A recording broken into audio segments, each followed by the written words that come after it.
अगला है सातवां है सिर्फ एच साइलेंट। तो एच अक्सर सी जी आर ये 3 लेटर है इनके बाद खामोश रहता है।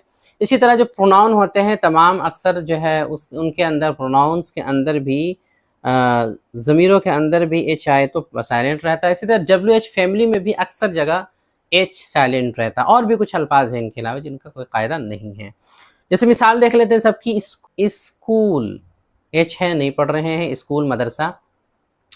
इको, इको गूंज तेज आवाज। इसी तरह गोस्ट, गोस्ट घोस्ट नहीं पढ़ेंगे, एच नहीं पढ़ना।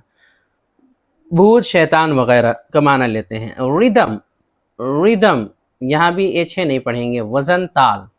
राइम, राइम एच है नहीं पढ़ते हैं। काफिया तुक वगैरह। क्या या जो के लिए वॉट, वॉट एच है नहीं पढ़ेंगे, डब्ल्यू एच है। वाई, वाई डब्ल्यू एच है, इसमें देखिए एच है नहीं पढ़ेंगे। क्यों। वेयर, वेयर माना कहाँ, एच है नहीं पढ़ेंगे। तो आपके लिए एक जबरदस्त खुशखबरी है कि उर्दू से अंग्रेजी सिखाने वाली हमारी नायाब किताब रहनुमाए अंग्रेजी अब पीडीएफ फाइल की शक्ल में भी आ गई है। आप दुनिया के किसी भी मुल्क में हासिल कर सकते हैं। हासिल करने के लिए व्हाट्सएप पर राब्ता करें।